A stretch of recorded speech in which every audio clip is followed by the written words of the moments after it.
Hi friends, welcome to government jobs portal. So మనం general studies 4000 bits part 35కి రావడం జరిగిందండి. So చూసుకోండి, మనకు ఆల్రెడీ జీకేలో ఒక 500 బిట్స్, జోగ్రఫీలో ఒక 750 బిట్స్, హిస్టరీలో ఒక 450 బిట్స్ మనం చెప్పుకోవడం జరిగింది ఇంతవరకు. సో నెక్స్ట్ రిమైనింగ్ మనం కంటిన్యూ చేయడం జరుగుతుంది ఈ వీడియో నుంచి. క్లియర్గా చూసుకోండి, next polity, economy, chemistry, physics, biology కూడా మనం చెప్పడం జరుగుతుంది అనమాట. సో తప్పకుండా ఇవేవి కూడా మిస్ కాకుండా ఉండాలంటే మా ఛానల్కి సబ్స్క్రైబ్ చేసుకుని పక్కనున్న బెల్ ఐకాన్ క్లిక్ చేయండి.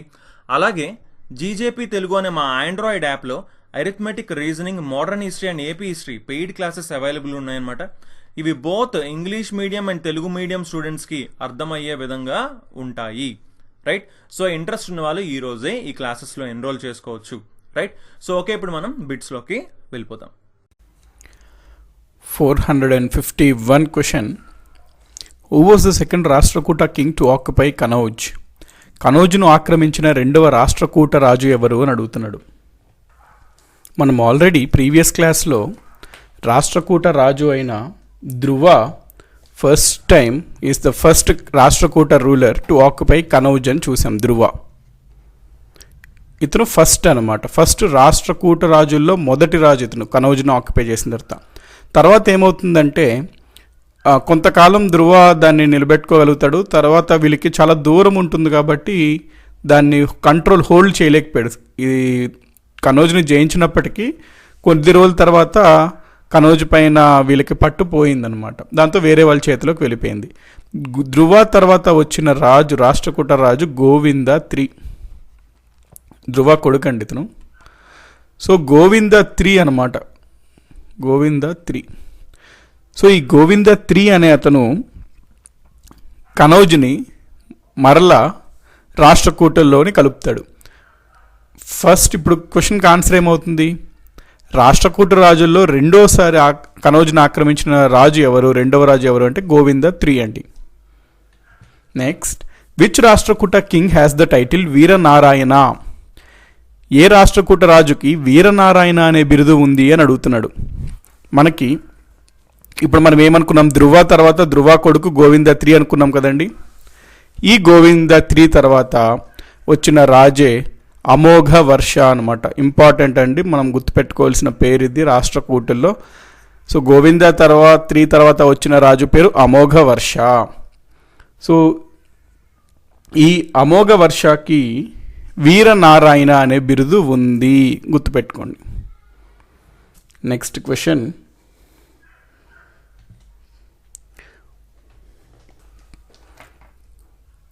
దక్షిణ భారత అశోకుడు అని ఎవరిని పిలుస్తాము అంటున్నాడండి. Who is refer to as South Indian Ashoka? మనకి రాష్ట్రకూటుల్లో అమోఘ వర్ష అనే రాజు ఉంటాడు. ఈ అమోఘ వర్షాన్ని మనము దక్షిణ భారత అశోకుడుగా ఇతన్ని మనం పిలుస్తాం. Next question, battle of Takkolam was fought between which 2 kingdoms? Takkolam యుద్ధం ఏ రెండు రాజ్యాల మధ్య జరిగింది అని అడుగుతున్నాడు. ఇక్కడ చూసారు కదండి image, the battle of Takkolam అంట. సో దీని యొక్క రిప్రజెంటేషన్ అనమాట ఇది. అయితే బ్యాటిల్ ఆఫ్ తక్కోలం ఎవరెవరి మధ్యలో జరిగింది అని ఇక్కడ ప్రశ్న అడుగుతున్నాడు. సో రాష్ట్రకూట రాజుల్లో మనము ఇప్పుడు ఎవరి దగ్గర ఉన్నామంటే అమోఘ వర్ష దగ్గర ఉన్నాం కదా. అమోఘ వర్ష తర్వాత కృష్ణ II అనే రాజు వస్తాడండి. అంటే ఇవంతా అక్కర్లేదు మనకు ఆర్డర్, జస్ట్ మీకు ఒక ఐడియా ఉంటుందని చెప్తున్నాను. అమోఘ వర్ష తర్వాత కృష్ణ II అనే రాజు అవుతాడు రాష్ట్రకూట వంశానికి. కృష్ణ II తర్వాత అమోఘ వర్ష II అవుతారు. అమోఘ వర్ష II తర్వాత గోవింద IV అవుతారు. గోవింద IV తర్వాత అమోఘ వర్ష III అవుతారు. అమోఘ వర్ష III తర్వాత కృష్ణ III అనే అతను మనకి రాష్ట్రకూటుల్లో రాజు అండి. ఇప్పుడు వీళ్ళ సమయంలోనే చోళులు కొంచెం పవర్ఫుల్ అవుతారండి. చోళ వంశం అనేది ఏర్పడుతుంది అనమాట పక్కన, చోళ వంశం. ఈ చోళ వంశాన్ని పరిపాలిస్తున్న రాజు పేరు ప్రాంతక్ I. చోళ రాజ్యాన్ని పరిపాలిస్తున్న రాజు పేరు ప్రాంతక్ I. అయితే 949 క్రీస్తు శకం 949 ADలో ఈ చోళ రాజైన ప్రాంతక్కి మరియు రాష్ట్రకూట రాజైన కృష్ణ IIIకి మధ్య యుద్ధం జరుగుద్ది అనమాట. ఆ యుద్ధంనే మనము బ్యాటిల్ ఆఫ్ తక్కోలం అని అంటాము. సో ఇది రాష్ట్రకూటులకి చోళులకి మధ్యలో జరిగిన యుద్ధము. ఏ రెండు రాజ్యాల మధ్య అంటున్నాడు కాబట్టి రాష్ట్రకూటాస్ అండ్ చోలాస్. ఏ రాజుల మధ్య అంటే Krishna 3 and Parantaka 1. So battle of Takkolam. Next, రాష్ట్రకూటలలో చివరి పాలకుడు ఎవరు, చివరి రాజు ఎవరు అని ప్రశ్న అడుగుతున్నాడండి. మనం ప్రతి వంశం యొక్క మూల పురుషుడు లేకపోతే మొదటి స్వతంత్రం ప్రకటించిన మొదటి రాజు ఇంపార్టెంట్, అదేవిధంగా లాస్ట్ రాజు ఎవరో కూడా ఇంపార్టెంట్ అన్నమాట మనకి. ఈ ప్రశ్నలో రాష్ట్రకూట వంశం యొక్క చివరి రాజు ఎవరు అని అడుగుతున్నాడు. రాష్ట్రకూటుల్లో చివరి రాజు పేరు కర్కరాజు అండి. కొన్ని బుక్స్లో జస్ట్ కర్క అని ఇస్తాడు, కొన్ని బుక్స్లో కర్కరాజు అంటాడు. So Karkaraju was the last ruler of Rashtrakuta dynasty. ఈ కర్కరాజు ఉన్నప్పుడే మనకి ఇది రాష్ట్రకూట సామ్రాజ్యం అనుకోండి. వీళ్ళ దగ్గర సామంతులు ఉంటుంటారు కదా, సామంతులు అంటే వీరి కింద ఉంటుంటారు అనమాట వీళ్ళు. అయితే కర్కరాజు అంత పవర్ఫుల్ రూలర్ కాదు, కొంచెం వీక్ రూలరు. సో రాష్ట్రకూట వంశాన్ని కర్కరాజు పరిపాలిస్తున్న సమయంలో ఒక సామంతుడు ఉంటాడు, అతని పేరు తైలపుడు, తైలప. ఈ తైలపుడు కొంచెం స్ట్రాంగ్ అండి, పవర్ఫుల్, ప్లస్ ఇతనికి ఒక ముందు చూపు ఉన్నతను. ఎప్పుడైతే రాష్ట్రకూట రాజు కర్కరాజు వీక్గా ఉన్నాడు అని ఇతను గ్రహించాడో తైలపుడు వెంటనే వెళ్ళి కర్కరాజుని ఎదిరించి తిరుగుబాటు చేసి కర్కరాజుని పదవీత్యుని చేసి ఇతను రాష్ట్రకూట సామ్రాజ్యాన్ని పక్కకు జరిపేసి ఇతను ఒక సామ్రాజ్యాన్ని ఏర్పాటు చేస్తాడు తైలపుడు రాష్ట్రకూట రాజ్యం స్థానంలో. ఆ రాజ్యాన్ని మనము కళ్యాణి చాళుక్యాస్ అంటాము. కళ్యాణి చాళుక్యులు. సో కళ్యాణి చాళుక్యస్ ఎవరిని పక్కకు జరిపి ఈ రాజ్యాన్ని ఏర్పాటు చేశారు? రాష్ట్రకూటుల్ని. కళ్యాణి చాళుక్యూస్ని ఏర్పాటు చేసింది ఎవరు అంటే తైలపుడు. ఏ చివరి రాజు, రాష్ట్రకూట చివరి రాజైన ఎవరిని పదవీత్యుని చేసి ఆ రాజ్యాన్ని ఆక్రమించాడు తైలపుడు అంటే కర్కరాజు అనమాట. సో ఇది కాన్సెప్ట్. క్వశ్చన్ ఎట్లాగన్నా అడగచ్చు అండి. ఇప్పుడు ఇదే కాన్సెప్ట్ ఎన్ని రకాలుగా అడగచ్చు.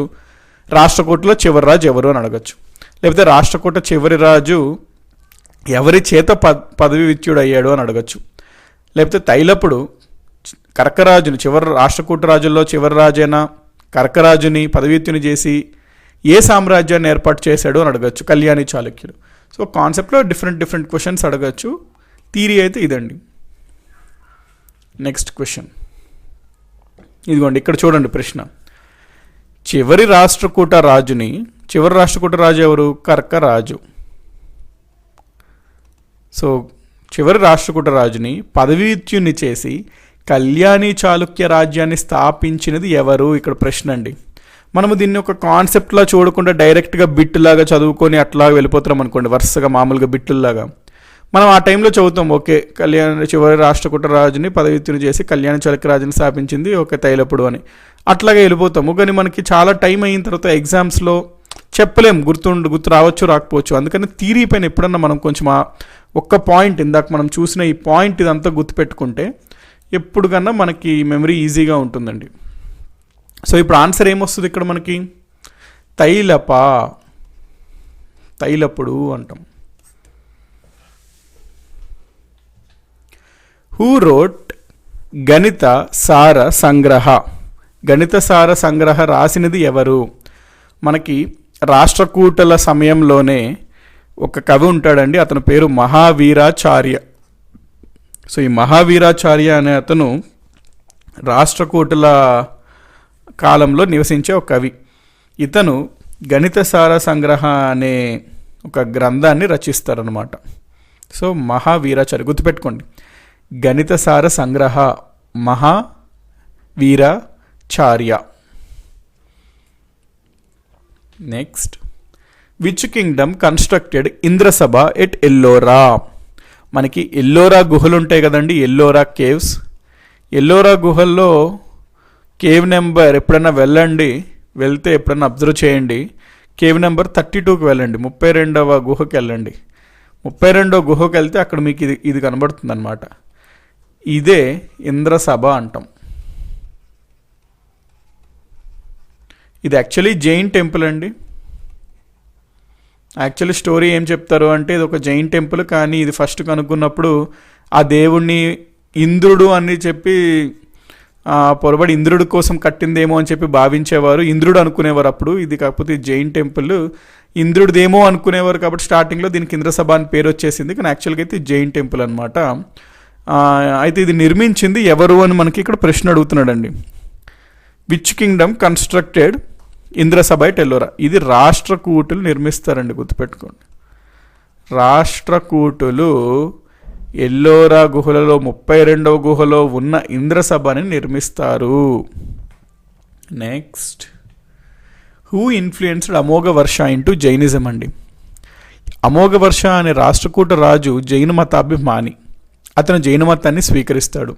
జైనుల కోసం తను ఎంతో జైనుల అభివృద్ధి కోసం ఎంతో కృషి చేస్తాడనమాట. వాళ్ళకి వసతుల్ని కల్పించి వాళ్ళ యొక్క మెయింటెనెన్స్ కోసం దానాలు చేసి జైనులకి చాలా బాగా ఇతను ప్యాట్రనైజ్ చేస్తాడు.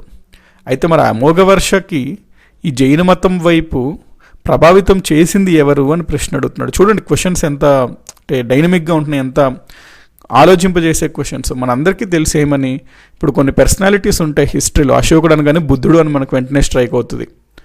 అలాగనే శుంగులు అనగానే బ్రాహ్మణ మతాన్ని బాగా డెవలప్ చేశారని మనకు స్ట్రైక్ అవుతుంది. అదే అమోఘ వర్ష అనగానే జైన మతం అని చెప్పి ఇమీడియట్గా స్ట్రైక్ అవుతుంది. చంద్రగుప్త మౌర్య అన్న జైన మతం అని స్ట్రైక్ అవుతుంది. అదేవిధంగా అమోఘ వర్షాన్ని జైన మతం అని స్ట్రైక్ అవుతుంది.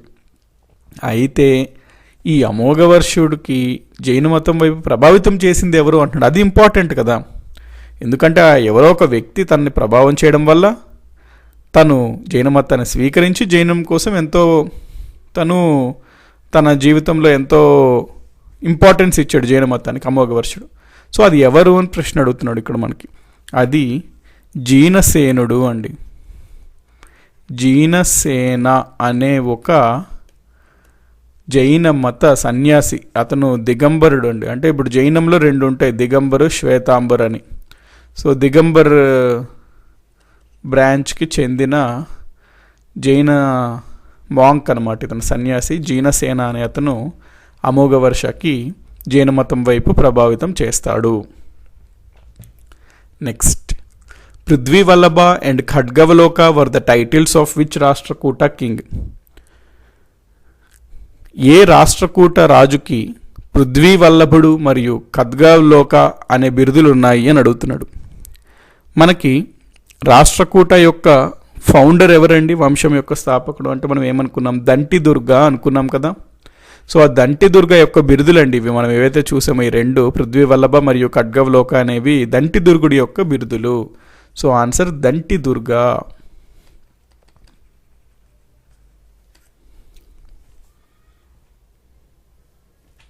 (461) క్వశ్చన్ ఫ్రెండ్స్. ఇప్పుడు మనము ప్రతిహారాస్ది చూద్దాం. మనం ఏమనుకున్నాము, కనౌజ్ ట్రయాంగిల్లో 3 వంశాలు ఉంటాయి. ఒకటి రాష్ట్రకూట, ఇంకోటి ప్రతిహారాస్, నెక్స్ట్ పాలాస్ అనుకున్నాం కదా. సో ఈ 3 రాష్ట్రకూట మనం చూసాం ప్రీవియస్ క్లాస్లో. ఇప్పుడు మనము ఈ ప్రతిహారాల గురించి చూద్దాం. సో ఇక్కడ ఏమడుగుతున్నాడు, ఈ ప్రతిహార వంశాన్ని స్థాపించినది ఎవరు అంటున్నాడు. స్థాపించినది ఎవరు కాదు, వాళ్ళ యొక్క రాజధాని ఏంటి అని అడుగుతున్నాడు. What was the capital of ప్రతిహార dynasty? So ఈ గూర్జరా ప్రతిహార డైనాసిటీ అని కూడా అంటామండి దీన్ని, గూర్జరా ప్రతిహార. ఇది జనరల్గా మనకి గుజరాత్, రాజస్థాన్ ఆ ప్రాంతంలో ఉంటుంటుంది అనమాట. సో ఈ ప్రతిహార వంశం యొక్క రాజధాని ఏంటి అంటే మనకి భీన్మాల్. గుర్తుపెట్టుకోండి, భీన్మాల్. ఇది రాజస్థాన్లో ఉంటుందండి. జనరల్గా ఈ ప్రతిహారాస్ ఇవన్నీ చాలామంది నెగ్లెక్ట్ చేస్తారండి, అంటే ఈ డైనాసిటీస్ గురించి హిస్టరీలో చదవడం, కానీ అస్సలు మీరు చేయొద్దు. ఎందుకంటే దీని నుంచి బిట్స్ అడుగుతున్నాడు, అడిగే స్కోప్ కూడా ఉంది. ఇవే అంటే ఒక్కసారి చూస్తే కొంచెం స్ట్రైక్ అవుతుంటుంది, మనం ఆర్డర్లో వెళ్తున్నాం కాబట్టి.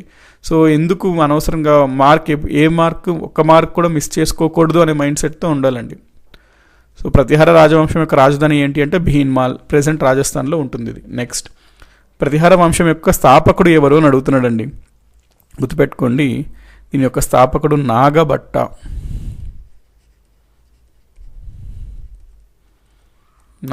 కొన్ని బుక్స్లో నాగభట్ట 1 అంటారండి, ఏదన్నా కరెక్టే. సో నాగభట్ట 1 అతను ప్రతిహార రాజవంశాన్ని స్థాపించాడు. Next, who was the first Pratihara ruler to occupy Kannauj? మనము రాష్ట్రకూటల్లో చూసాం కదండి ఎవరు అనేది. ఎవరు అనుకున్నాం, ధ్రువ అనుకున్నాం.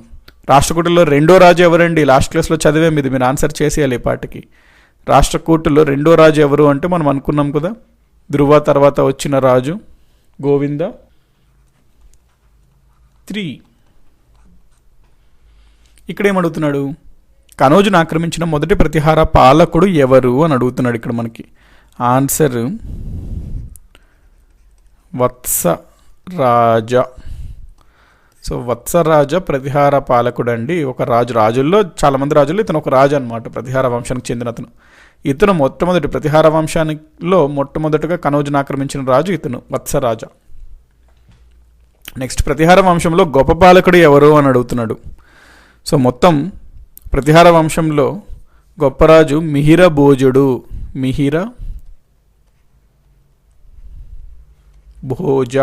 మిహిర భోజుడు అని ఉంటుంది తెలుగులో బుక్స్లో. దీన్నే కొన్ని బుక్స్లో సింపుల్గా భోజా ఆర్ భోజా 1 అట్లా ఇస్తుంటారండి, ఏదన్నా ఒకటే. ఇతనికి యాక్చువల్లీ మిహిరా అనేది బిరుదు, మిహిర భోజుడు అని కూడా పిలిచేవారు అనమాట అట్లాగనే. సో మిహిర భోజా అన్న భోజా 1 అన్న ఒకటే. ఇతను మొత్తం ప్రతిహార వంశంలో గొప్ప రాజు అనమాట. నెక్స్ట్ భోజా ఆ టైంలో తన యొక్క కోర్టును ఆస్థానంని సందర్శించిన అరబ్ వ్యాపారి మరియు ప్రయాణికుడు అతను ఎవరు అని అడుగుతున్నాడు. Which Arab merchant traveller visited the court of Bhoja. Merchant traveller అంటే ఏం లేదండి, అతను ఒక వ్యాపారి, అదే అట్ ద సేమ్ టైం అతను ఒక ప్రయాణికుడు కూడా. సో ప్రతిహార వంశాన్ని పరిపాలిస్తుంది ఎవరు ఇప్పుడు? భోజా. అయితే ఆ భోజా ఆస్థానంలో అతని కాలంలో అతని ఆస్థానంకి విచ్చేసిన అరబ్ వ్యాపారి ఎవరు అని ఇక్కడ ప్రశ్న అడుగుతున్నాడు. గుర్తుపెట్టుకోండి, ఇది ఎగ్జామ్స్లో అడిగాడండి. ఇది షేక్ సులేమన్.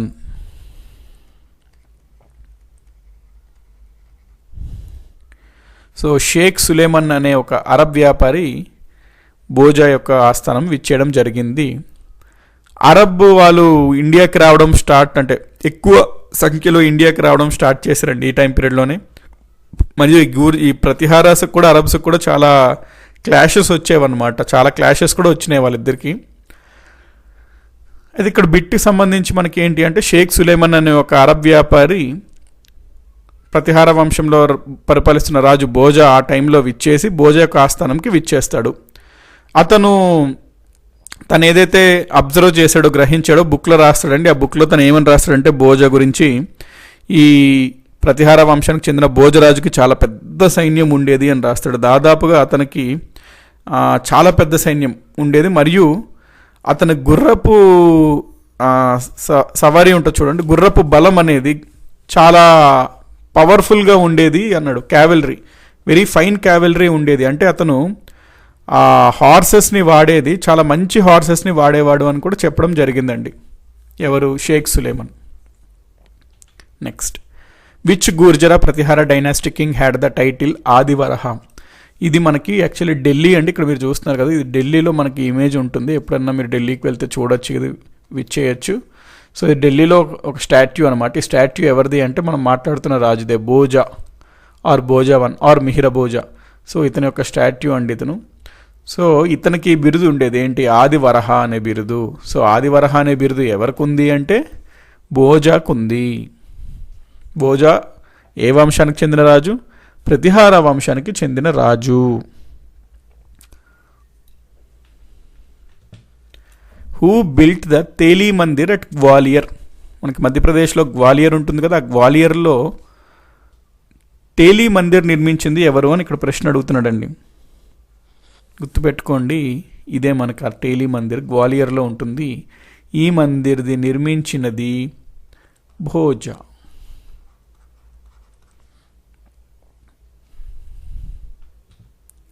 హూ రోట్ కావ్య మీమాంస. మనకి భోజా గురించి మాట్లాడుతున్నాం కదండి ఇప్పుడు మనం. రాజు, ఆ భోజా తర్వాత భోజా యొక్క కొడుకు వస్తాడండి ఆస్థానం, అంటే రాజు ఆస్థానం పైకి. అతని పేరు మహేంద్ర పాల.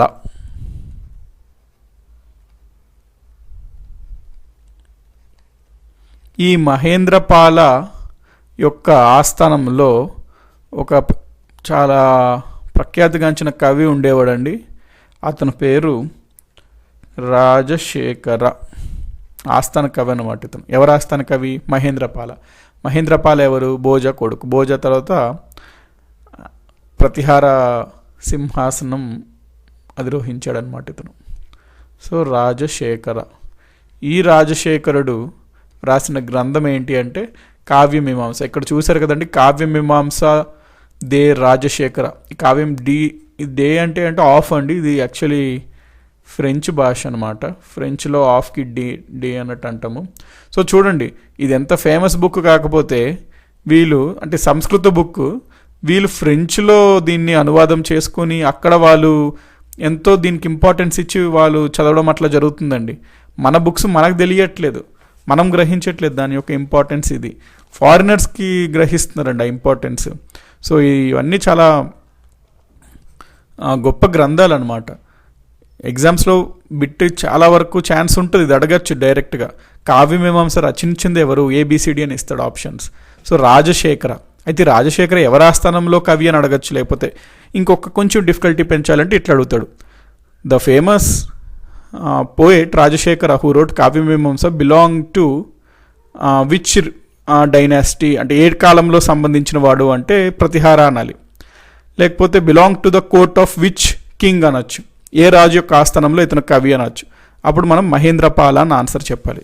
సో కాన్సెప్ట్ ఇది ఉంటుంది, క్వశ్చన్స్ ఎట్లాగన్నా తిప్పడగచ్చు మనకి. అయితే ఇతను రాజశేఖరుడు ఉన్నాడు కదండి, చాలా గొప్ప కవి అన్నాను కదా. అతను రాసిన గ్రంథాలు 6 ఉన్నాయి, 6 గుర్తుపెట్టుకోండి. ఫస్ట్ది కర్పూర మంజరి, 2 బాలరామాయణం, 3 బాలభారత, 4 కావ్యమీమాంస, ప్రశ్న ఇదే కదండి, 5 భువన కోశ, 6 హరవిలాస. ఇవన్నీ నోట్స్లో రాసుకోండి రాజశేఖరుడు యొక్క రచనలు అని. Next question, which Pratihara ruler is best known for rebuilding the Somnath temple in 815 AD which was destroyed by Arab armies of Junaid in 725 AD? క్రీస్తు శకం 725లో జునాయద్ యొక్క అరబ్ సైన్యాలు నాశనం చేసిన సోమనాథ్ ఆలయాన్ని 815 క్రీస్తు శకంలో పునర్నిర్మించాడని ఏ ప్రతిహార పాలకుడు గొప్ప ప్రసిద్ధి చెందాడు అని ఇక్కడ ప్రశ్న అడుగుతున్నాడు. సో ఇక్కడ స్టోరీ ఏంటంటే, మనకి గుజరాత్లో చాలా సంపద కలిగిన సోమనాథ్ టెంపుల్, అప్పట్లో రిచెస్ట్ టెంపుల్ అండి సోమనాథ్ టెంపుల్. అయితే ఈ సోమనాథ్ టెంపుల్ని 725 ADలో అరబ్స్ వచ్చి దీన్ని డెస్ట్రాయ్ చేసేస్తారండి, డ్యామేజ్ చేస్తారు బాగా. సో డ్యామేజ్ అయిపోయిన స్థితిలో ఉన్నదని లేదు, దీన్ని మనం పునర్నిర్మించాలి, దీన్ని బాగు చేయాలి అని చెప్పి 815లో ఒక ప్రతిహారకు చెందిన రాజు దీన్ని పునర్నిర్మిస్తాడు. అతను ఎవరు అని ఇక్కడ ప్రశ్న మనకి అడుగుతున్నాడు. సో నాగ భట్ట 2 అండి. సో ఇది గుర్తుపెట్టుకోండి, వెరీ ఇంపార్టెంట్. ప్రతిహార వంశానికి చెందిన నాగభట్ట 2 అనే రాజు సోమనాథ్ దేవాలయాన్ని పునర్నిర్మించాడు. సో 725 ADలో డెస్ట్రాయ్ చేశారు అరబ్స్, దాన్ని 815 ADలో నాగభట్ట 2 దాన్ని మళ్ళీ బాగు చేశాడు. మళ్ళీ ఏమవుతుందంటే అండి, మనకి 1024లో మొహమ్మద్ గజ్నీ రావడం జరుగుతుంది. ఆ మొహమ్మద్ గజ్నీ మళ్ళీ సోమనాథ్ టెంపుల్ని లూట్ చేస్తాడండి, మొత్తం దోచుకుంటాడు, at the same time damage కూడా చేస్తాడనమాట. అగైన్ 1024 డ్యామేజ్ అవుతుంది. ఇన్ఫర్మేషన్ అంతే. బట్ క్వశ్చన్ పరంగా ఏంటి అంటే ఎవరు అంటే Nagabhata 2. Next, who said the Somnath temple signifies that the power of reconstruction is always greater than the power of destruction after performing the installation ceremony for the temple? చూడండి ఎంత బాగా చెప్పారు. ఏమంటున్నారంటే, ఆలయానికి సంస్థాపన కార్యక్రమాన్ని నిర్వహించిన తర్వాత సోమనాథ్ ఆలయం పునర్నిర్మాణ శక్తి ఎల్లప్పుడూ విధ్వంసం శక్తి కంటే గొప్పదని సూచిస్తుంది అని ఎవరు చెప్పారు అని అంటున్నాడండి. ఎంత బాగా రాశారు కదా. యాక్చువల్గా ఏమవుద్దంటే, మనకి ఇండిపెండెన్స్ వచ్చిన తర్వాత 1947 తర్వాత సోమనాథ్ టెంపుల్ బాగా అంటే పట్టించుకోకుండా అది బాగా డ్యామేజ్ అయిపోయిన స్టేట్లో ఉంటుందండి. అప్పుడు KM మున్షి మరియు ఈ సర్దార్ వల్లభాయ్ పటేల్ వీళ్ళంతా లేదు, దీన్ని బాగు చేయాలి అని చెప్పి గాంధీని కోరడం జరుగుద్ది. అయితే గాంధీ బాగు చేయండి టెంపుల్ని, డెఫినెట్లీ సోమనాథ్ టెంపుల్ని బాగు చేస్తారు, ఇది అంటే నాకు చాలా ఆనందంగా ఉంది. కాకపోతే ఒక మతానికి చెందిన ఇది కాబట్టి అది గవర్నమెంట్ అంటే పబ్లిక్ ఫండ్స్ వాడితే అది కరెక్ట్ కాదు. ఎందుకంటే పబ్లిక్ అంటే అన్ని మతాల వారు ఉంటారు కాబట్టి సోమనాథ్ ఆలయం బాగు చేయడం కోసం పబ్లిక్ నుంచి అంటే జనాల నుంచి ఎవరైతే వాలంటరీగా ఇవ్వాలనుకుంటున్నారో డబ్బులు అట్లా స్వీకరించి విరాళాలు ఆ వచ్చిన మనీతో పునర్నిర్మించండి, బాగు చేయండి అని చెప్పడం జరిగింది. అట్లాగే చేశారు. మే 1951లో ఆల్రెడీ అంటే బాగు చేసిన సోమనాథ్ టెంపుల్ యొక్క ఇన్స్టలేషన్ సెరమనీ అండి. సో ఇన్స్టలేషన్ సెరమనీ జరిగిందనమాట. అంటే ప్రారంభోత్సవం లాగా. ఆ ప్రారంభోత్సవంకి చీఫ్ గెస్ట్గా ఎవరు వచ్చారు అంటే అప్పట్లో ప్రెసిడెంట్ ఎవరండి? President doctor Rajendra Prasad, Babu Rajendra Prasad. So doctor Rajendra Prasad ఆ శంకుస్థాపన అంతా చేసి ఆ కార్యక్రమము ఏమని రాశారు అంటే జనరల్గా వీళ్ళు ఎవరన్నా ఒక ప్రదేశంకి విచ్చేసి అక్కడ శంకుస్థాపన ఏదైనా చేస్తే కొంచెం రాస్తారండి దానికి సంబంధించి వీళ్ళు ఏదైనా ఒక కొటేషన్ లాగా. సో అందులో విచ్చేసి శంకుస్థాపన చేసి డాక్టర్ రాజేంద్ర ప్రసాద్ ఏమని రాశారు అంటే the power of reconstruction is always greater than the power of destruction. అంటే పునర్నిర్మాణ శక్తి ఎల్లప్పుడూ విధ్వంసం శక్తి కంటే గొప్పది అని చెప్పి రాశారనమాట. సో ఇది ఎవరు రాశారు అంటే డాక్టర్ రాజేంద్ర ప్రసాద్ రాశారు. 471st question friends. Who was the founder of Pala empire? మనం ఏమనుకున్నామండి, కనౌజ్ ట్రయాంగిల్ అంటే కనౌజ్ మీద ఆధిపత్యం కోసం 3 రాజవంశాలు ఎల్లప్పుడూ నిరంతరం వాళ్ళు స్ట్రగుల్లో ఉండేవారు. ఎవరెవరు వాళ్ళు? రాష్ట్రకూటాసు, ప్రతిహారాసు, పాలాసు. మనం ప్రీవియస్ క్లాసుల్లో రాష్ట్రకూటాస్ గురించి చూసాము, ప్రతిహారాస్ గురించి కూడా చూసాము. ఇప్పుడు మనము పాలాస్ గురించి చూద్దాం. పాలాస్ విషయానికి వస్తే మొదటి ప్రశ్న, పాల సామ్రాజ్యం యొక్క స్థాపకుడు ఎవరు అని ప్రశ్న అడుగుతున్నాడండి. 750 క్రీస్తు శకంలో గోపాల అనే ఒక వ్యక్తి పాల సామ్రాజ్యాన్ని ఏర్పాటు చేస్తాడు. సో ఎవరండి పాల సామ్రాజ్యం యొక్క స్థాపకుడు అంటే గోపాల. పాల సామ్రాజ్యం యొక్క రాజధాని ఏమిటి? What was the capital of Pala empire అని అడుగుతున్నాడండి. మనకి రాష్ట్రకూటాస్ అనేది కొంచెం మహారాష్ట్ర, కర్ణాటక రీజియన్లో ఉండేది. అంటే మనకి ఇట్లా చూసుకున్నాం కదండి అప్పుడు ఇండియా మ్యాప్లో. రాష్ట్రకూటాస్ జనరల్గా ఇట్లా ఉండేది. గూర్జరా ప్రతిహారాస్ రాజస్థాను, గుజరాత్ ఈ ప్రాంతంలో గూర్జరా ప్రతిహారాస్ ఉండేవారు. మనకి ఇక్కడ బెంగాల్, బీహార్, కొంచెం పార్ట్ ఆఫ్ ఒరిస్సా ఈ ఏరియాలో పాలాస్ ఉండేవారండి. సో వీరి యొక్క రాజధాని ఏది అని ఇక్కడ ప్రశ్న అడుగుతున్నాడు. బీహార్లో మోంగిర్ అనే ప్లేస్ ఉంటుందండి. మోంగిర్ బీహార్లో, అది వీళ్ళ యొక్క క్యాపిటల్ అనమాట.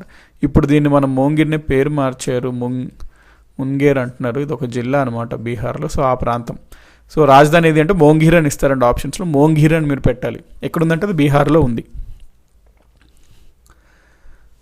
పాల సామ్రాజ్యం యొక్క గొప్ప పాలకుడు ఎవరు అని అడుగుతున్నాడు. ధర్మపాల అనే ఒక రాజు ఉంటాడండి పాల వంశంలో. ఇతను మొత్తం పాల వంశంలో గొప్ప రాజు అనమాట. ధర్మపాల.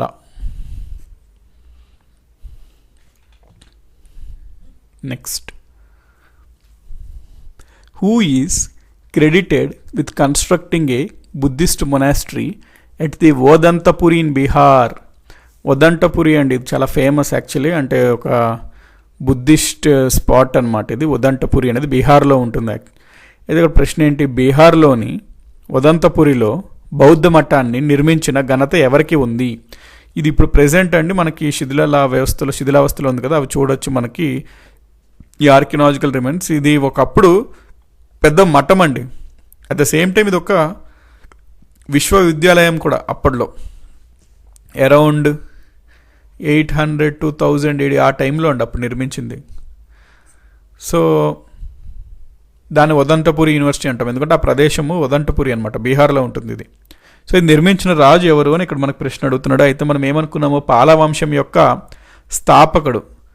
ఇది 750 to 800 మధ్యలో అండి. 750 to 800 మధ్యలో ఆ టైంలో నిర్మించారు ఇది. సో ఈ పాల వంశం యొక్క స్థాపకుడు ఎవరండి? గోపాల. కొన్ని బుక్స్లో గోపాల 1 అంటారు, ఏదన్నా రైటే. ఈ గోపాల 1 అతను బీహార్లో ఓదంతపురిలో బౌద్ధ మఠాన్ని నిర్మిస్తారు. Which ప్రతిహార king defeated Dharmapala. మనం ఏమనుకున్నాము, పాలవంశంలో అందరికన్నా గొప్ప రాజు ధర్మపాల అని అనుకున్నాం కదా. అయితే ఈ ధర్మపాలకి ప్రతిహారకు ఒక రాజుకి గొడవ అవుతుంది. నేను మీకు ఏమన్నాను, రాష్ట్రకూటాసు, ప్రతిహారాసు, పాలాసు నిరంతరం వీళ్ళు స్ట్రగుల్లోనే ఉండేవారు అనమాట, యుద్ధాలతో ఉండేవారు. అయితే ఈ పాలల్లో గొప్ప రాజు ధర్మపాల ఉన్నాడు. ఇప్పుడు ఈ ధర్మపాలకి ఒక ప్రతిహార రాజుకి యుద్ధం జరిగిందండి. వీళ్ళిద్దరికి యుద్ధం జరిగింది. ఆ యుద్ధంలో ధర్మపాల ఓడిపోతాడు. సో ఏ ప్రతిహార రాజు ధర్మపాలను ఓడించాడు అని ప్రశ్న అడుగుతున్నాడు. ధర్మపాలను ఓడించిన ప్రతిహార రాజు ఎవరు అని ప్రశ్న అడుగుతున్నాడు మనకి. సో మనకి ప్రతిహారాస్లో నాగభట్ట 2 అని ఒక రాజు ఉంటాడండి. సో ఈ నాగభట్ట 2కి మరియు ధర్మపాలకి యుద్ధం జరుగుతుంది. ఈ యుద్ధంలో ధర్మపాల ఓడిపోతాడు, నాగభట్ట 2 గెలుస్తాడు. నాగభట్ట 2 ప్రీవియస్ క్లాస్లో మనం చూసామండి, గుర్తొస్తుందా, స్ట్రైక్ అవుతుందా? ఇతని గురించి ఒక పాయింట్ అనుకున్నాం మనం, గుర్తుందా? మనం రోజుకి ఒక్క పాయింట్ చదివినా మనము ఆ పాయింట్ ఖచ్చితంగా దాన్ని గుర్తుపెట్టుకొని దాన్ని రివైజ్ చేసుకొని నోట్స్లో మెన్షన్ చేసుకొని ఖచ్చితంగా అది మనకి లోపలికి వెళ్ళిపోవాలండి ఆ పాయింట్. అప్పుడే అది చదివినప్పుడు మనకి యూస్ఫుల్నెస్ ఉంటుందన్నమాట. కొంచెం చదివితే చాలు రోజుకి, కానీ కంటిన్యూస్గా చదవాలి. చదివింది స్పష్టంగా అంటే పక్కా గుర్తుపెట్టుకునేలా చదవాలి. సో మనం ఏమని చదివాం లాస్ట్ క్లాస్లో అంటే, గుజరాత్లో సోమనాథ్ టెంపుల్ ఉంటుంది. ఆ సోమనాథ్ టెంపుల్ని 815 ADలో ప్రతిహార రాజైన నాగభట్ట 2 దాన్ని పునరుద్ధరిస్తాడు, అంటే దాన్ని కొంచెం రిపేర్లు చేసి బాగు చేస్తాడు అని చదివాం కదండి. అదనమాట నాగభట్ట 2. సో అతనికి ధర్మపాలకి యుద్ధం జరుగుతుంది. ఆ యుద్ధంలో ధర్మపాల ఓడిపోవడం జరుగుతుంది. నెక్స్ట్ ఇక్కడ మీరు చూస్తున్నారు కదండి, ఇది విక్రమశిల యూనివర్సిటీ అనమాట. విక్రమశిల యూనివర్సిటీ. ప్రశ్న ఏమడుగుతున్నాడు, భారతదేశంలో బౌద్ధమత అధ్యయనాలకు ప్రఖ్యాతి కేంద్రంగా ఉన్న విక్రమశిల విశ్వవిద్యాలయాన్ని ఏ పాలరాజవంశం రాజు స్థాపించారు అని అడుగుతున్నాడు. ఈ విశ్వవిద్యాలయం బీహార్లోని భాగల్పూర్లోని కహల్గాంవ్లో ఉంది. డైరెక్ట్ క్వశ్చన్ ఏంటండి, విక్రమశిల యూనివర్సిటీ ఎవరికి నిర్మించారు? కానీ మనకు మంచిగా అర్థం అవ్వడం కోసం ఇక్కడ క్వశ్చన్ చూడండి ఎట్లా ఇచ్చారు. బీహార్లో భాగల్పూర్లో కహల్గాంవ్లో ఒక విశ్వవిద్యాలయం ఉంది. ఆ విశ్వవిద్యాలయం అప్పట్లో బౌద్ధమత అధ్యయనాలకు ప్రఖ్యాతి కేంద్రంగా ఉండేది. ఆ విశ్వవిద్యాలయమే విక్రమశిల విశ్వవిద్యాలయం. దీనిని ఎవరు నిర్మించారు? దీనిని పాల రాజవంశానికి చెందిన వారు నిర్మించారు. ఏ రాజవంశం అంటే పాల రాజవంశం వాళ్ళు నిర్మించారు. ఆ పాల రాజవంశంలో ఏ రాజు దీన్ని నిర్మించారు అని ఇక్కడ మనల్ని అడుగుతున్నాడు.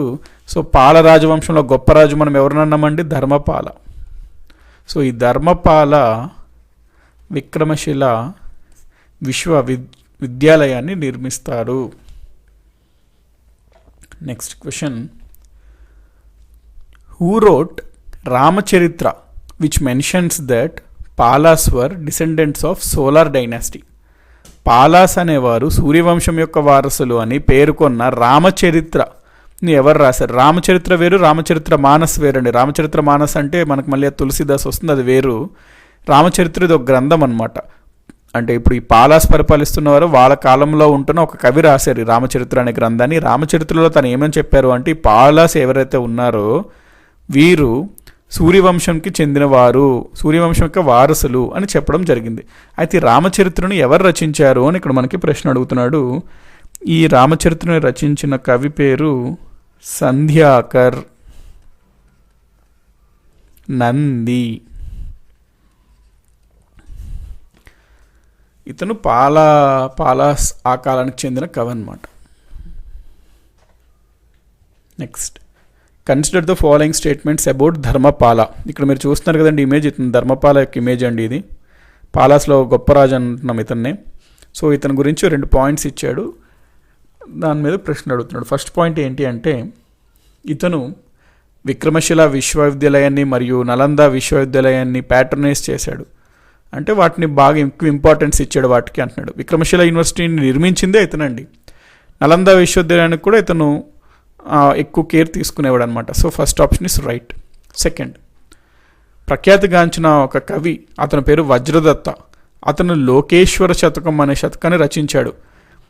ఈ వజ్రదత్త అనే అతను కవి ధర్మపాల యొక్క ఆస్థానంలో చెందిన కవి, ధర్మపాల యొక్క ఆస్థాన కవి అని అడుగుతున్నాడు అని చెప్తున్నాడు సెకండ్ పాయింట్. సో ఇందులో మనం ఏది రైట్ ఏది రాంగ్ అది మనం గుర్తుపట్టాలి. ఫస్ట్ పాయింట్ ఆల్రెడీ రైట్ అని మనం అనుకున్నాం కదండి. నెక్స్ట్ ఈ పాయింట్కి వచ్చేసరికి మనకి ధర్మపాల కవులకు కూడా బాగా ఇంపార్టెన్స్ ఇచ్చాడండి, వాళ్ళని కూడా బాగా ప్యాట్రనైజ్ చేశాడు. సో అతని యొక్క ఆస్థానంలో కవి వజ్రదత్త అనమాట. ఇతను లోకేశ్వర శతకాన్ని రచించాడు. సో రెండు రైట్. ఇక్కడ ఆల్రెడీ ఎగ్జామ్లో అడగడం జరిగిందండి డైరెక్ట్ ఈ క్వశ్చన్, లోకేశ్వర శతకం యొక్క ఆథర్ ఎవరు, లోకేశ్వర శతకాన్ని ఎవరు రచించారు అని. వజ్రదత్త ఆన్సర్. రేపు పొద్దున ఇట్లా రావచ్చు క్వశ్చన్, లోకేశ్వర శతకం రచించిన వజ్రదత్తుడు ఏ రాజు యొక్క ఆస్థాన కవి? పాల రాజవంశానికి చెందిన ధర్మపాల యొక్క ఆస్థాన కవి ఇతను. Next, who among the following Pala ruler was associated with Badal pillar inscription? ఇక్కడ మీరు చూస్తున్నారు కదండి శాసనం, ఈ శాసనంనే మనము బాదల్ స్తంభ శాసనం అన్నమాట. ఇది పిల్లర్ ఇన్స్క్రిప్షన్, స్తంభం పైన ఈ విధంగా ఉంటుంది. ఇది బాదల్ స్తంభ శాసనంతో సంబంధం ఉన్న పాలరాజు ఎవరు అని ఇక్కడ ప్రశ్న అడుగుతున్నాడు. మనకి పాలాస్లో ఒక రాజు ఉంటారండి, అతని పేరు నారాయణ పాల.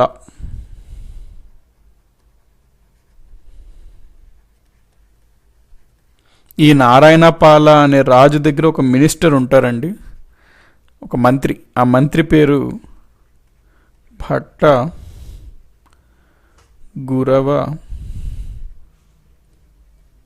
మిశ్రా. సో నారాయణపాల దగ్గర ఉన్న మంత్రి భట్టగురవ మిశ్రా అనే అతను ఈ స్తంభ శాసనాన్ని రచిస్తాడండి, ఈ స్తంభ శాసనం ఇస్తాడనమాట ఇతను. ఇందులో ఈ నారాయణపాల యొక్క గొప్పతనం గురించి చెప్పడం జరుగుతుంటుంది. ఇన్ జనరల్గా పాలాస్ యొక్క హిస్టరీ కూడా లైట్గా చెప్పడం జరుగుతుంటుంది ఈ స్తంభ శాసనంలో. ఇక్కడ ప్రశ్న ఏంటి, బాదల్ స్తంభ శాసనంతో సంబంధం ఉన్న పాలరాజు ఎవరు? నారాయణ పాల. యాక్చువల్లీ మనకి పాలాస్ మనము ముందు ప్రతిహారాస్లో గొప్ప రాజు అంటే ఎవరు అనుకున్నామండి? భోజావన్ లేకపోతే మిహిర్ భోజా అనుకున్నాం కదా. ఆ భోజావన్కి నారాయణపాలకి యుద్ధం కూడా జరుగుద్దండి వీళ్ళిద్దరికి. ఒకసారి యుద్ధంలో నారాయణపాల ఓడిపోతాడు, భోజావన్ గెలుస్తాడు. సో అంటే జస్ట్ ఇన్ఫర్మేషన్ ఎట్లా నారాయణపాల గురించి వచ్చింది కాబట్టి. సో బాదల్ పిల్లర్ శాసనం ఎవరికి సంబంధించిందంటే నారాయణపాలకు సంబంధించింది. Next, who wrote Charyapada? ఇదిగోండి ఇక్కడ ఉంది చూడండి, చార్యపాద అనమాట. దీనికి మనం ట్రాన్స్లేట్ చేయగలిగితే చార్యపాద. సో ఇది అభట్టా భాష అండి. ఇది ఇక్కడ కనబడుతుంది లైట్ బెంగాలీ. ఎవరన్నా బెంగాలీ వచ్చిన వాళ్ళు ఉంటే దీన్ని గుర్తుపట్టగలుగుతారు. లైట్ బెంగాలీ అనమాట, ఎగ్జాక్ట్ బెంగాలీ కాదు. అంటే ఇప్పుడు మనం తెలుగు చూసుకుంటే పైశాచి ఉంటుంది కదండి, ఆ పైశాచి లాంగ్వేజ్ చూస్తే లైట్గా అక్కడక్కడ అర్థమవుతుంటుంది, తెలుగు మూలం అక్కడి నుంచే వచ్చింది కాబట్టి. అదేవిధంగా ఇది బెంగాలీ భాష చూసుకుంటే దానికి మూలం అబహట్ట అనే భాష ఉంటుందండి. ఇది అబహట్టా భాష అనమాట, ఇది అబహట్ట. సో ఈ భాష నుంచి వచ్చిందే బెంగాలీ అవన్నీ. కాబట్టి ఇక్కడ రాసింది ఏంటి అంటే చార్యపాదం, చార్యపాద. సో ఇక్కడ చూసారు కదండి, ఇదే చార్యపాద గ్రంథం అన్నమాట. ఇది ఎవరు రచించారు అని మనకి ఇక్కడ ప్రశ్న అడుగుతున్నాడు. గుర్తుపెట్టుకోండి, చార్యపాదం అనే గ్రంథం యొక్క రచయిత పేరు షాబ్రపా.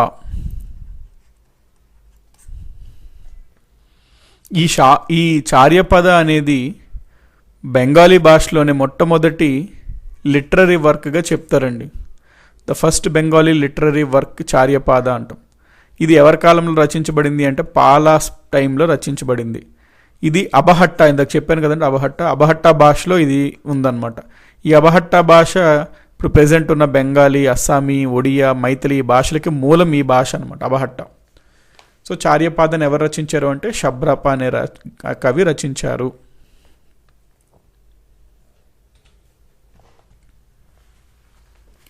(481st question) which dynasty developed Mathura school of Buddhist art?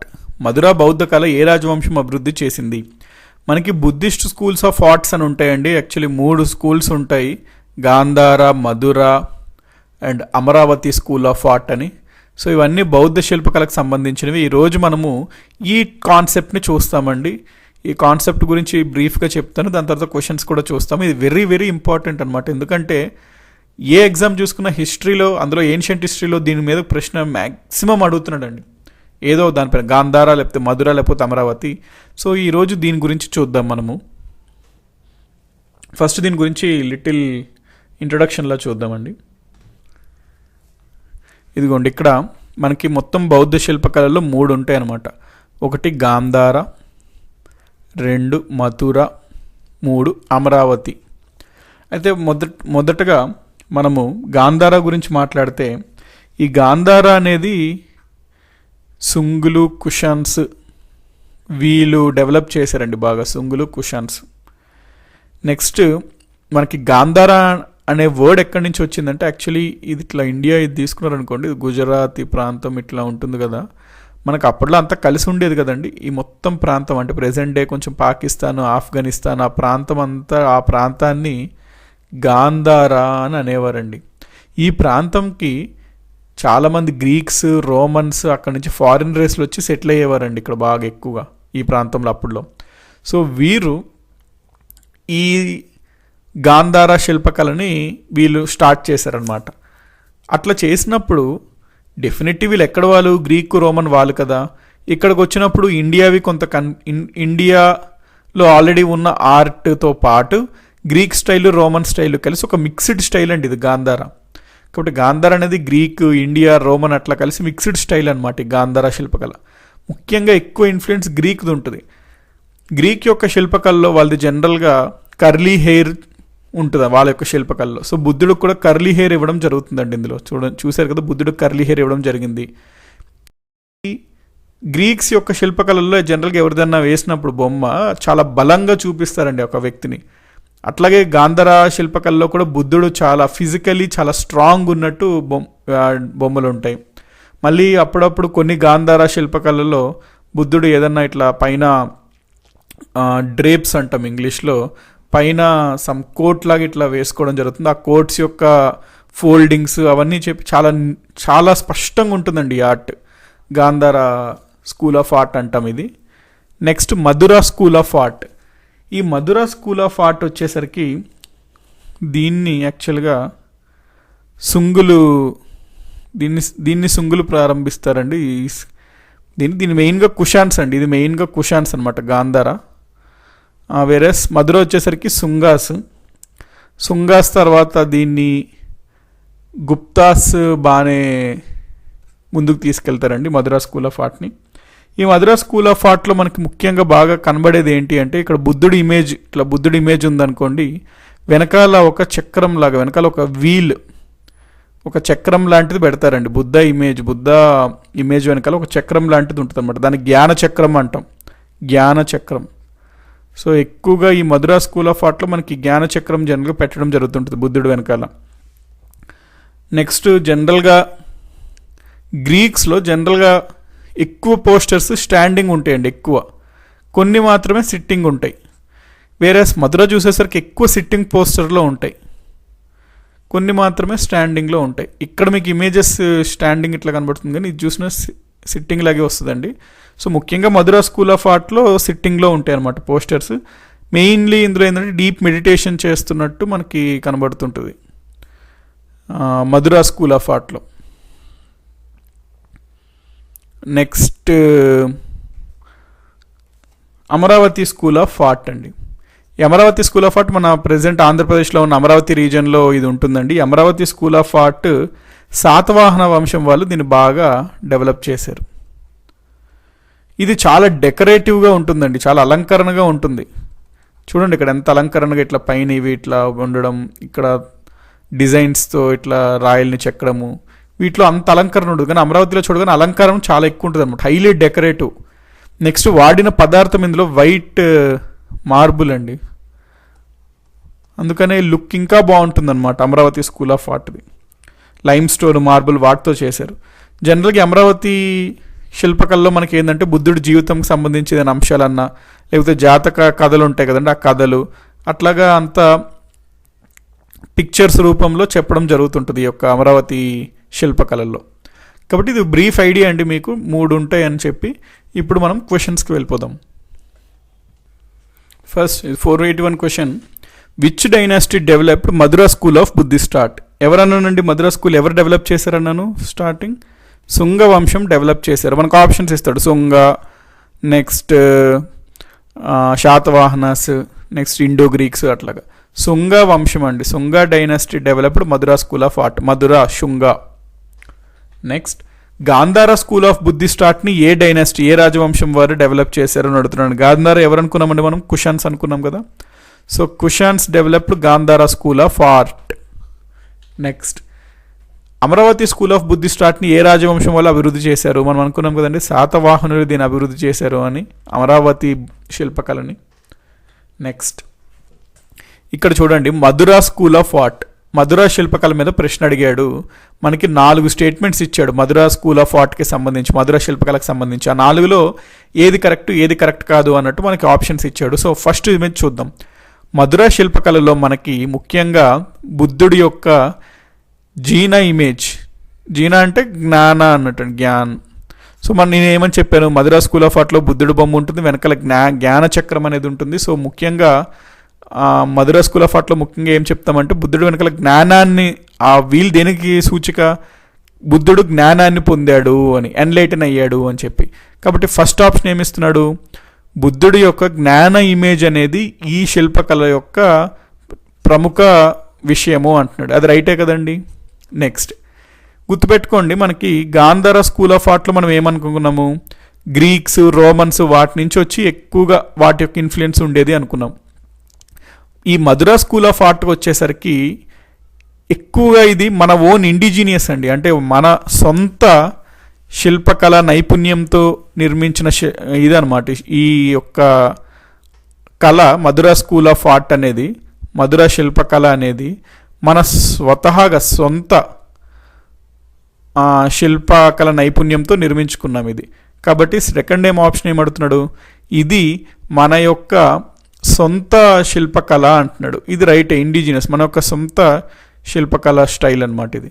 Next ఈ మధురా స్కూల్ ఆఫ్ ఆర్ట్లో అంటే మధురా శిల్పకళలో మనకి బుద్ధుడి యొక్క పాదాలను చూసుకుంటే త్రిరత్నాలతో అలంకరించి ఉంటాయి అంటున్నాడు. ఇది రైట్ అండి. ఇక్కడ చూస్తే మీరు ఇమేజ్లో ఇదిగోండి, ఇది మధురా స్కూల్ ఆఫ్ ఆర్ట్కి పెర్ఫెక్ట్ ఎగ్జాంపుల్.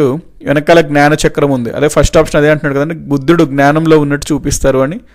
నెక్స్ట్ మెడిటేషన్లో కూర్చొని ఉన్నాడు. అయితే ఇక్కడ బుద్ధుడు పాదాలు ఉన్నాయి కదండి, పాదాలకి ఇట్లా ఫీట్కి జనరల్గా మీరు అబ్జర్వ్ చేస్తే ఇట్లా ఉంటుందండి, దానిపైన ఇట్లా ఇవి త్రిరత్నాలు అనమాట.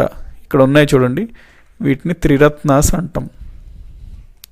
సో బుద్ధుడు పాదాలని త్రిరత్నాలతో అలంకరించి ఉంటుంది మధురా స్కూల్ ఆఫ్ ఆర్ట్లో అంటున్నాడు. రైట్.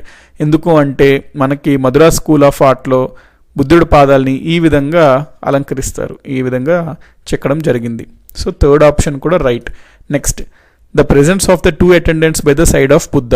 ఇక్కడ చూసారు కదండి, మధురా స్కూల్ ఆఫ్ ఆర్ట్లో చాలా వరకు బొమ్మల్లో బుద్ధుడి పక్కన 2 అటెండెంట్స్ని 2 ఎప్పుడు ఉంటాయి. ఇందులో కూడా చూసారు కదండి అటెండెంట్స్. వీళ్ళు యాక్చువల్లీ ఆ ఎగ్జామ్కి అవసరం లేదు, కానీ మీకు ఇన్ఫర్మేషన్ ఇస్తున్నాను, గుర్తుపెట్టుకోవాలంటే పెట్టుకోండి. ఇక్కడ ఒక అటెండెంట్ ఇక్కడ ఉన్నారు కదండి, ఇతన్ని మనము పదం పాని అని పిలుస్తాము. వేరే ఇక్కడ ఇతను ఉన్నదాన్ని, ఇక్కడ ఉన్నతన్ని మనము వజ్రపాణి అంటాము. యాక్చువల్లీ సంస్కృతంలో పదం అంటే ఏంటండి, లోటస్ అనమాట. పాణి అంటే పట్టుకున్నతను, హోల్డర్. సో ఇతను చెయ్యిలో చూసుకుంటే ఇతను చెయ్యిలో మనకి లోటస్ ఉంది, తామరపు లోటస్ ఉంది.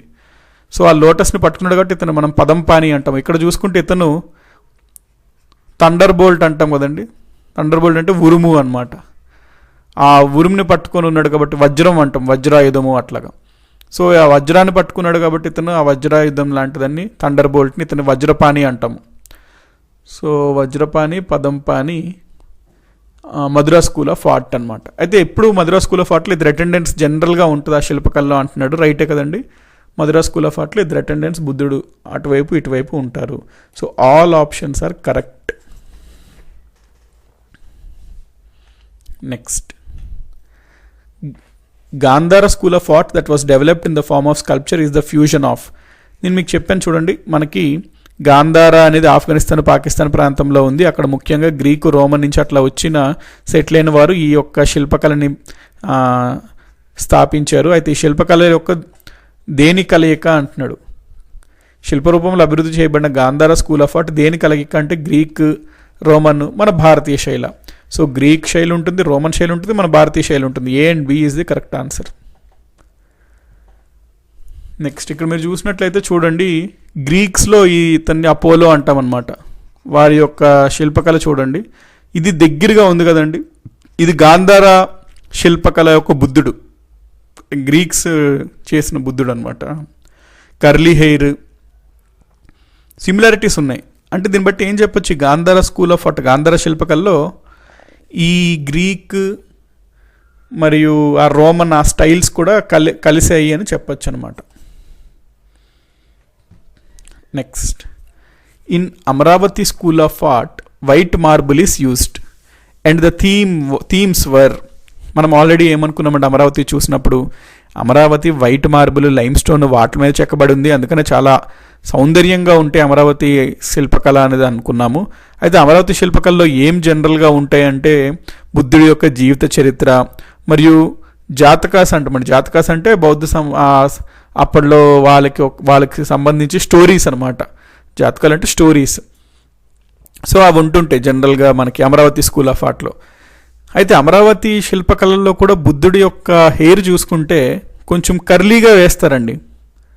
మరి ఈ అమరావతి శిల్పకళకి ఆ బుద్ధుడికి ఉంగరాలు జుట్టు వెయ్యాలి అనే కాన్సెప్ట్ ఎక్కడి నుంచి వచ్చి ఉండొచ్చు అంటే ఆబ్వియస్లీ అది స్టార్ట్ చేసింది ఎవరు? గాంధారస్ కదండి. గ్రీక్లో జనరల్గా కర్లీ హెయిర్లో పెడతారు కాబట్టి గాంధారస్ కర్లీ హెయిర్లో పెట్టేవారు.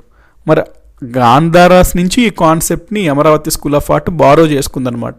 చేసుకొని అమరావతి స్కూల్ ఆఫ్ ఆర్ట్లో కూడా బుద్ధుడికి కర్లీ హెయిర్లో పెట్టడం జరిగింది. కాబట్టి ఇక్కడ అమరావతి స్కూల్ ఆఫ్ ఆర్ట్ గురించి ఏంటి రైట్ అంటున్నాడు. First option right. జనరల్గా మనకి అమరావతి శిల్పకళలో థీమ్ ఏముంటుంది? బుద్ధుడి యొక్క జీవితం గురించి, లేకపోతే జాతకాల స్టోరీస్కి సంబంధించి. మరియు అమరావతిలో బుద్ధుడి యొక్క కర్లీ హెయిర్ ఏదైతే ఉంటుందో ఇది గ్రీక్స్ చేత ఇన్ఫ్లుయెన్స్ అయిందనమాట. So both A and B.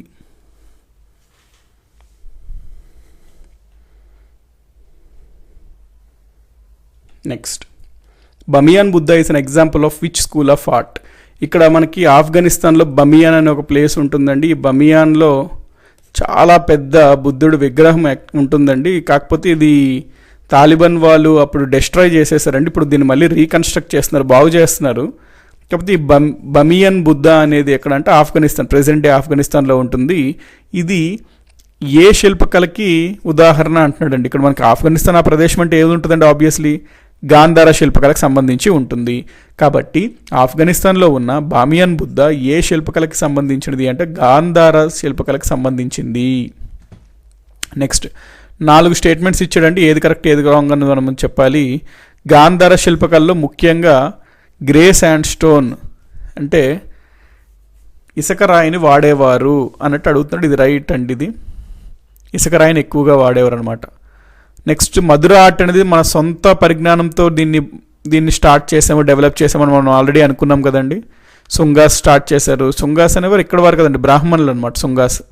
So ఇక్కడ స్వతహాగా ఇక్కడ ఉన్న నాలెడ్జ్తో బయట వాళ్ళు వచ్చి ఈ శిల్పకళను స్టార్ట్ చేసింది కాదు, ఇది మన ఓన్ ఇండిజీనియస్ అనమాట. సో ఇది రైట్. మధురాలో కనిష్కుడి బొమ్మ దొరికిందండి. మొండెం లేని కనిష్క బొమ్మ అంటాము. సో హెడ్ లేకుండా, తలకాయ లేకుండా, జస్ట్ తలకాయ మిస్సింగ్ అండి. జస్ట్ ఆ స్ట్రక్చర్ కింద వరకు అంతా ఉంటుంది, తలకాయ ఉండదు. అది కనిష్కుడిది అని మనకి మామూలుగా పురాస్తు శాస్త్ర వాళ్ళు కనుక్కున్నారు. మధురలో దొరికింది. ఎవరిది? కనిష్కుడిది. ఇది రైట్. నెక్స్ట్, గాంధార శిల్పకళను మనం ఏమనుకున్నాము? గ్రీక్స్, రోమన్స్ వాళ్ళ యొక్క ప్రభావం ఎక్కువగా ఉంటుంది ఈ శిల్పకళలో అనుకున్నాం. అందుకని ఈ శిల్పకళనే మనము Greco Buddhist schools of art అంటాం. ఎందుకు గ్రీకో? ఎందుకంటే ఎక్కువ దీంట్లో గ్రీక్ ఇన్ఫ్లుయెన్స్ ఉంటుంది కాబట్టి ఈ శిల్పకళలో. సో గాంధార శిల్పకళనే మనము గ్రీకో బుద్ధిస్ట్ శిల్పకళ అని కూడా అంటాము. కాబట్టి all statements are correct. How many hand gestures of Buddha were depicted from Gandhara school of art. Gandhara శిల్పకళలో బుద్ధునికి ఎన్ని చేతి సంఖ్యలు చిత్రీకరించబడ్డాయి అంటే ముద్రలండి. జనరల్గా హ్యాండ్ జెస్టర్స్ అంటే చేతి ముద్రలు అనమాట. సో గాంధార శిల్పకళలో మనకి బుద్ధుడికి జనరల్గా డిఫరెంట్ స్టాట్యూస్లో 4 ముద్రలతో రకరకాల అంటే 4 ముద్రలు ఉంటాయండి. మొత్తం ఏదో ముద్రతో బుద్ధుడిని చూపించడం జరుగుతుంటుంది గాంధార శిల్పకళలో. సో ఏంటా 4 అనేది మీకు ఇక్కడ క్లియర్గా చెప్తాను చూడండి. ఇది ఫస్ట్ది అనమాట. ఇక్కడ మీరు చూస్తున్నారు కదా, బుద్ధుడు ఇట్లా అభయాన్ని ఇస్తున్నట్టు ఉన్నాడు. అభయం, భయపడకండి, డోంట్ ఫియర్, ఐఎమ్ హియర్ లాగా అభయాన్ని ఇస్తున్నాడు ఇది ఈ బొమ్మలో బుద్ధుడు. సో ఇక్కడ బుద్ధుడు చెయ్యి ఎట్లా పెట్టాడు, అభయం ఇస్తున్నట్టు పెట్టాడు. అందుకనే మనము ఈ ముద్రను ఏమంటామంటే అభయ ముద్ర అంటాము. నెక్స్ట్ ఇక్కడ చూడండి, బుద్ధుడు డీప్ మెడిటేషన్లో ఉన్నాడు, ధ్యానంలో ఉన్నాడు. అందుకనే ఈ ముద్రను మనము ధ్యాన ముద్ర అంటాము. నెక్స్ట్ ఇక్కడ మీరు చూసుకుంటే బుద్ధుడు ఈ చేతి ముద్రల్ని చూడండి ఇట్లా పెట్టారు కదా. ఒకవేళ బుద్ధుడు ఈ విధంగా చేతి ముద్రను పెడితే దాన్ని మనం ఏమంటామంటే ధర్మచక్ర ముద్ర అంటామండి. అంటే బోధిస్తున్నట్టు అనమాట. ఇక్కడ బుద్ధుడు బోధిస్తున్నాడు.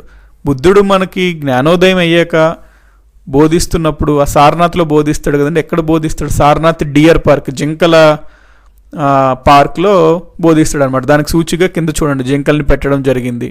సో దీన్ని మనము ధర్మచక్ర ముద్ర అంటాము.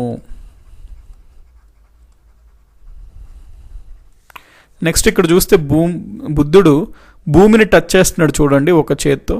దీన్నే భూమి స్పర్శ ముద్ర అంటాం.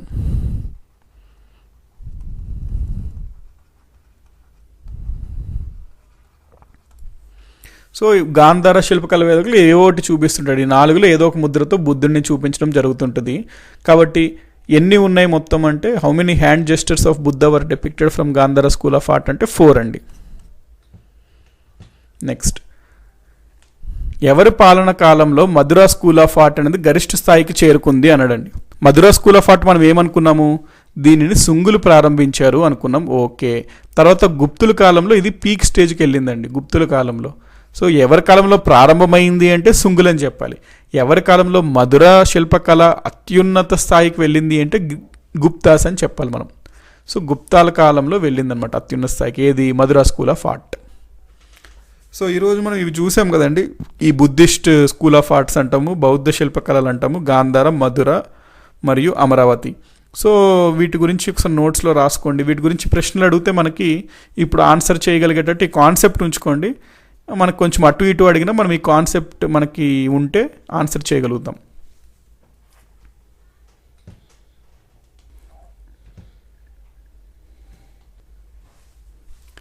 (491st question friends). Dravida style of architecture flourished between ద్రవిడ శిల్ప శైలి వాస్తు శిల్పం, ద్రవిడ స్టైల్ ఆఫ్ ఆర్కిటెక్చర్ అంటున్నాడు.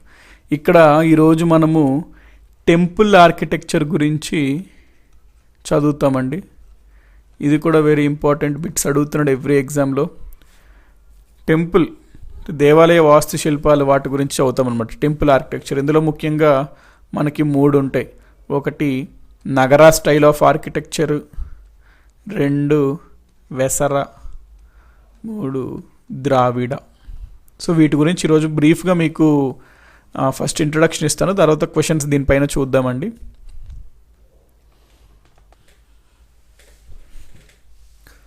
ఇక్కడ చూసారు కదండి 3 స్టైల్స్ ఉన్నాయి. టెంపుల్ ఆర్కిటెక్చర్ అనమాట ఈరోజు టాపిక్.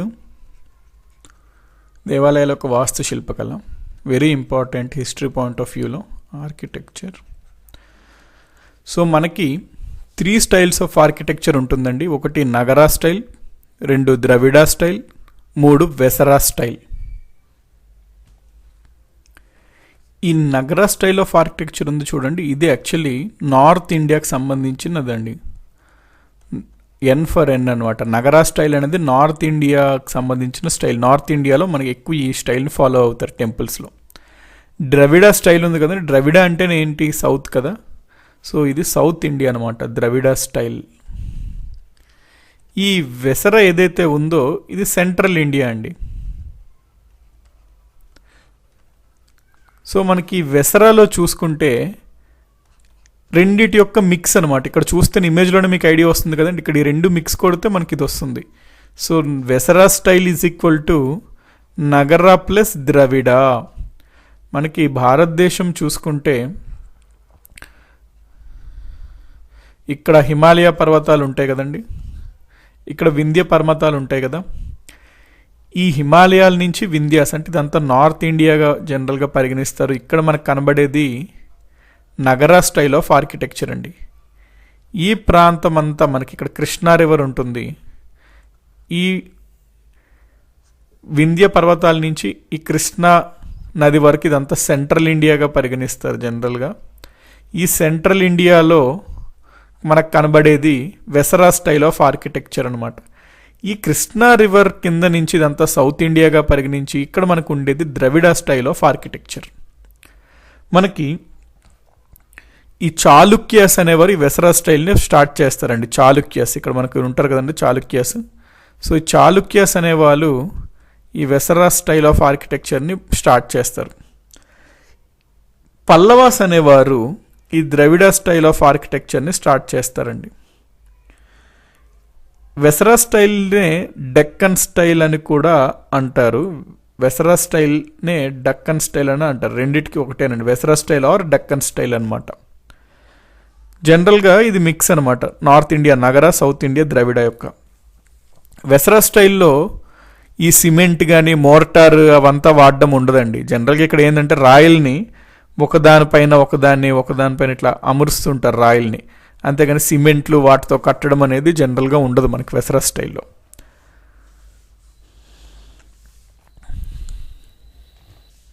మనం ఇప్పుడు ఇన్ జనరల్ టెంపుల్ ఆర్కిటెక్చర్ ఇక్కడ చూడండి, ఖజురాహో టెంపుల్స్ అంటున్నాడు కదండి.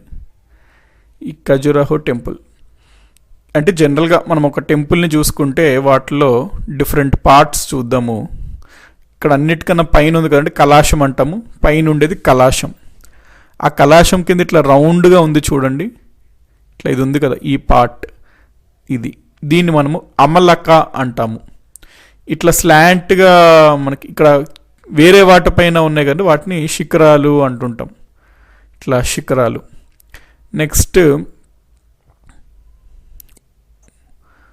ఉరుశృంగ అంటామండి, ఇది సబ్సిడరీ శిఖరాలు, అంటే ఇట్లా కింద వాటికి ఇట్లా వీటుకున్నవి సబ్సిడరీ శిఖరాలు. నెక్స్ట్ మనకి మెయిన్ గుడి ఎక్కడైతే దేవుడి యొక్క స్టాట్యూ, దేవుడి యొక్క బొమ్మ అనేది ఉంటుందో దాన్ని మనము గర్భగృహం అంటాము, ఇంగ్లీష్లో శాంక్టోరం అంటాము. గుడి చుట్టూ జనరల్గా ప్రదక్షిణం చేస్తాం కదండి, దాన్ని సర్కంబులేషన్ అంటారు ఇంగ్లీష్లో, ప్రదక్షిణ అంటాం తెలుగులో. ఇక్కడ ఇది ఒక ప్లాట్ఫామ్ పైన ఉంది చూడండి, మొత్తం టెంపుల్ గుడి ఒక ప్లాట్ఫామ్ పైన, అంటే ఒక ప్లాట్ఫామ్ ఫస్ట్ చేసి ఆ ప్లాట్ఫామ్ పైన టెంపుల్ని కట్టడం అట్లా జరిగింది. సో ఆ ప్లాట్ఫామ్ని మనం జగతి అంటామండి, ప్లాట్ఫామ్. నెక్స్ట్ మనకి ఇక్కడ చూసుకుంటే ఫస్ట్ ఎంట్రన్స్ ఇక్కడ మెట్లు అండి, ఎవరైనా రావాలంటే ఇట్లా మెట్లు ఎక్కాలి. ఫస్ట్ ఎక్కిన తర్వాత ఫస్ట్ ఇక్కడ ఒక మండపం ఉంది, దీన్ని ఎంట్రన్స్ మండపం అంటాము, దీన్ని అర్ధ మండప అంటాం. అర్ధ మండప తర్వాత కొంచెం లోపలికి వెళ్తే నెక్స్ట్ ఇంకొక కొంచెం పెద్ద మండపం వస్తుందండి, దీన్నే మనము మండప అంటాం. అర్ధ మండప తర్వాత ఇంకొంచెం ముందుకెళ్తే ఇంకో పెద్ద మండపం వస్తుందండి ఇక్కడ, దీన్నే మనము మహామండప అంటాం. జనరల్గా దేవుడిని చూడడానికి అందరూ నించుంటుంటారు కదండి, మహామండపంలో నించొని చూస్తుంటారు. సో అది మహామండప. ఇక్కడ శాంక్టోరం అంటే దేవుడు మెయిన్గా బొమ్మ ఉండేది, అది చాలా పవిత్రమైన ప్రదేశం అన్నమాట. నెక్స్ట్ ఇదిగోండి ఇక్కడ మీకు చూస్తే ఇంకొంచెం క్లియర్గా తెలుస్తుంది. స్టార్టింగ్ ఇక్కడ ఎవరైనా మెట్లు ఎక్కి వెళ్ళారు, ఫస్ట్ అర్ధ మండపం ఉంటుంది, కొంచెం లోపలికి వెళ్తే మండపం ఉంటుంది, ఆ తర్వాత మెయిన్ గర్భగృహం అనమాట, మెయిన్ దేవుడు ఇక్కడ ఉంటారు. ఈ గర్భగృహం పైన ఇది ఉంది చూడండి, ఈ శిఖరం అనమాట, ఇట్లా ఉండేదాన్ని శిఖరం అంటాము. నెక్స్ట్ ఈ రౌండ్గా ఇట్లా దానిపైన పెట్టారు కదండి, ఇట్లా రౌండ్గా, దీన్ని అమలక అంటారు. అమలక పైన ఒక కలాశం అనేది ఉంటుందండి, కలాస్. సో కలాస్, అమలక, శిఖర, అర్ధమండప, మండప, గర్భగృహ. నగరా స్టైల్ అండి, నగరా స్టైల్ అంటే నార్త్ ఇండియా అనుకున్నాం కదా, ఎగ్జాంపుల్స్ అనమాట ఇవన్నీ. ఏంటి? జగదాంబ టెంపుల్, ఖజురాహో టెంపుల్, ఇందాక మనం ఫస్ట్ చూసాం కదండి, Khajuraho temple, Jagadamba example of Nagara style. Bits అడుగుతున్నాడండి, Khajuraho temple in Madhya Pradesh is the example of which style of temple architecture, Nagara, Dravida, Vesara అట్లా అడుగుతున్నాడు. సో నగర స్టైల్ ఆర్కిటెక్చర్కి ఎగ్జాంపుల్ ఖజురాహో.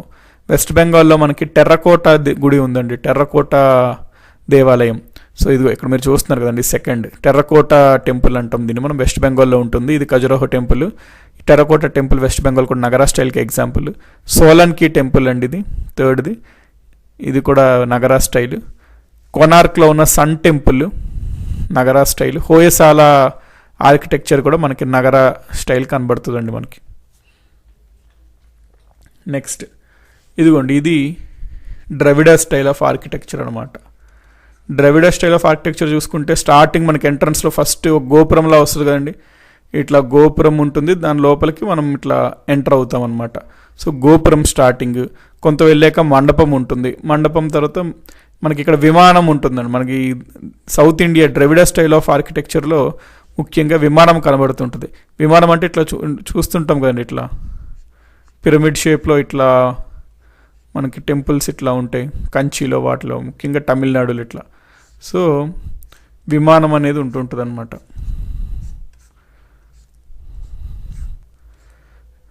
గర్భగృహం అంటే దేవుడు మెయిన్గా ఉండేది. ఇది శిఖరము. ఇక్కడ అమలక్క మనకి జనరల్గా నగర స్టైల్లో ఉంటుంది. అమలక్క అనేది ఇట్లా రౌండ్గా మనకి శిఖరం ఉంటుంది, కలాశం ఉంటుంది. ఇది Dravida style of architecture. Next Vesara style of architecture అండి, రెండింటి యొక్క మిక్స్ అన్నమాట ఇది. ఇక్కడ చూడండి అమలక ఉంది, plus at the same time కొంత విమానం ఉంది, శిఖరం ఉంది, మండపం, ఇవన్నీ మిక్స్ అనమాట వెసరా స్టైల్ ఆఫ్ ఆర్కిటెక్చర్. సో మనకి ఇవ్వండి టెంపుల్ ఆర్కిటెక్చర్లో నగర ద్రావిడ రెండింటి యొక్క మిక్సే వెసరా. సో మనం బిట్స్కి వెళ్ళిపోదాం. First bit, the Dravida style of architecture flourished between. Dravida శైలి వాస్తుశిల్పం దేని మధ్యలో వృద్ధి చెందింది అని అడుగుతున్నాడు. మనం అనుకున్నాం కదండి ఆల్రెడీ, ద్రావిడ అంటే సౌత్, అంటే ఇక్కడ మనకి కృష్ణానది ఉంటుంది, కృష్ణానది కింద నుంచి కన్యాకుమారి వరకు ద్రావిడ శిల్పకళ అనేది బాగా అభివృద్ధి చెందింది అని. కాబట్టి Krishna river basin and Kanyakumari is the correct answer. Next question, Dravida style of ఆర్కిటెక్చర్కి ఎగ్జాంపుల్ కింద ఏ టెంపుల్ అంటున్నాడండి. మనకి ఖజురాహో టెంపుల్, సన్ టెంపుల్, ఇవన్నీ నగర స్టైల్ ఆఫ్ ఆర్కిటెక్చర్కి ఎగ్జాంపుల్. ఇక్కడ మీరు రైట్ సైడ్ చూస్తున్నారు కదండి, ఇది perfect example of Dravida style. ఈ టెంపుల్ ఏం టెంపుల్ ఇది? తంజావూరులో బృహదేశ్వర టెంపుల్ ఉంటుందండి, బృహదీశ్వర. సో ఈ Brihadeeswara temple is the perfect example of Dravida style of architecture.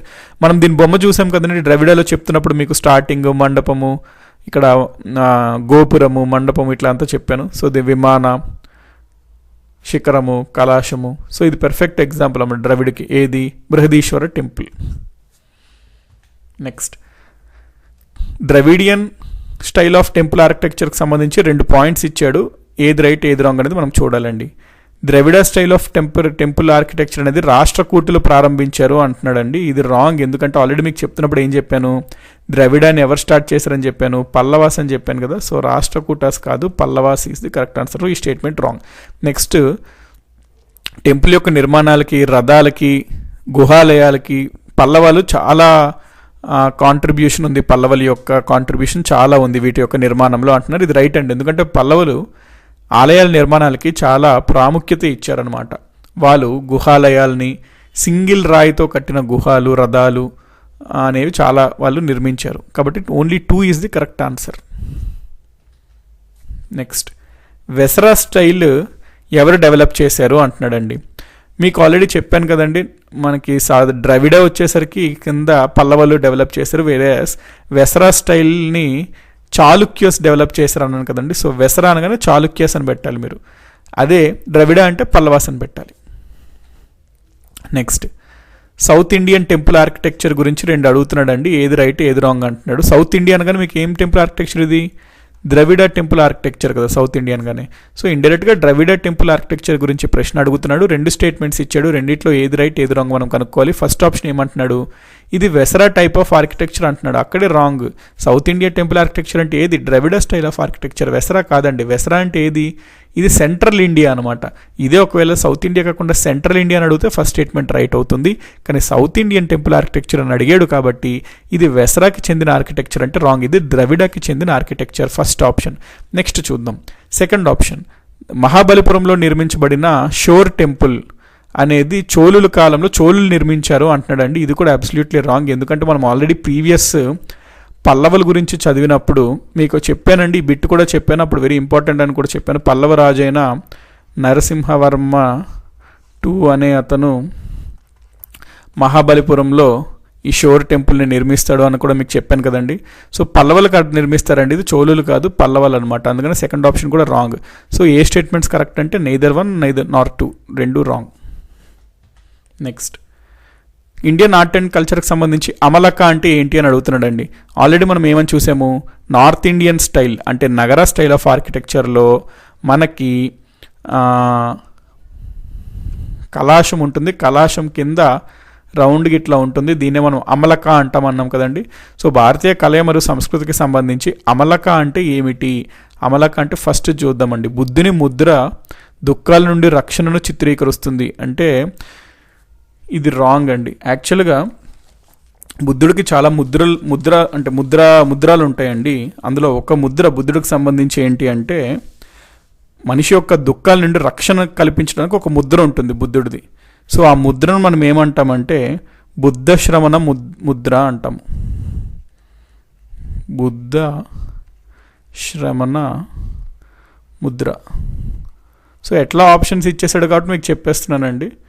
దీని మీనింగ్ ఏంటంటే బుద్ధ శ్రవణ ముద్ర అనమాట. సో ఇది అమలక అంటే ఇది కాదు, దీని అర్థం ఏంటి అంటే బుద్ధ శ్రవణ ముద్ర. సో ఇది కాదు. నెక్స్ట్, ఉత్తర భారత శైలి శిఖర పైభాగంలో కిరీటం. శిఖరం అంటే ఇదే కదండి, నార్త్ ఇండియన్ స్టైల్లో నగర స్టైల్లో శిఖరం పైన ఉండే కిరీటమే కదా amalaka. So B is the correct answer. Next ఏమంటున్నాడు, ధార్వాడ్ ప్రాంతం యొక్క జానపద నృత్య రూపం. ఇది యాక్చువల్లీ మనకి ధార్వాడ్ ప్రాంతంలో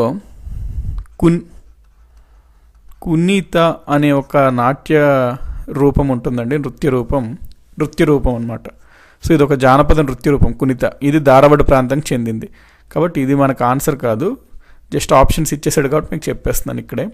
సో అమలక అంటే ఏంటి అంటే crowning the top of the north Indian style shikhara, ఉత్తర భారత శైలి శిఖర పైభాగంలో ఉండే కిరీటం అనమాట. Next, which of the following are correctly match, name of the art example అంటున్నాడు అండి. ఇక్కడ మనకి Pallava art, Chola art, Chalukya not అంటున్నాడు. చాళుక్య నాట్ అంటే ఇదేంటిది, వెసరా. పల్లవ ఆర్ట్ అంటే ఏంటి, ద్రవిడ అనమాట. సో ఇక్కడ చూడండి ఏది కరెక్ట్ మ్యాచ్ చేశారో అంటున్నాడు. Pallava art Mahabalipuram, absolutely right. ఎందుకు, పల్లవాలకు చెందిన నరసింహవర్మన్ II కట్టించాడు, షోర్ టెంపుల్ మహాబలిపురం, వీళ్ళే మహాబలిపురంని డెవలప్ చేశారు అని మనం అట్లా చదువుకున్నాం కదండి. సో పల్లవ ఆర్ట్ మహాబలిపురం అనేది రైట్. నెక్స్ట్ చోళ, ఎస్ ఇది కూడా అబ్సల్యూట్లీ రైట్ అండి. చోళులు తంజావూరులో ఉన్న బృహదీశ్వర టెంపుల్ ఇందాక చూసాం కదా మనము, perfect example of Dravidian style అని. తంజావూరులో ఉన్న బృహదీశ్వర టెంపుల్, అయితే ఈ టెంపుల్ని కట్టింది చోళాస్ అనేది రైట్ ఆన్సర్ అండి, చోళులే కడతారు దీన్ని. నెక్స్ట్, కంచీపురంలో ఉన్న కైలాసనాథ్ టెంపుల్ చాళుక్య అన్నారండి, ఇది అబ్సల్యూట్లీ రాంగ్. చాళుక్యస్ కర్ణాటక ప్రాంతం వాళ్ళనమాట, కంచి ప్రాంతం కాదు. మరి కంచి ప్రాంతంలో పరిపాలించిన వారు ఎవరండి, పల్లవులు. పల్లవుల యొక్క రాజధాని కంచి. సో పల్లవాస్ కంచిలో కైలాసనాథ్ టెంపుల్ని నిర్మిస్తారు, చాళుక్యస్ కాదు. సో 1 కరెక్ట్గానే మ్యాచ్ అయింది ఎగ్జాంపుల్, 2 కరెక్ట్గానే మ్యాచ్ అయింది, 3 మాత్రం రాంగ్ మ్యాచింగ్ అండి. So 1 and 2 is the correct answer.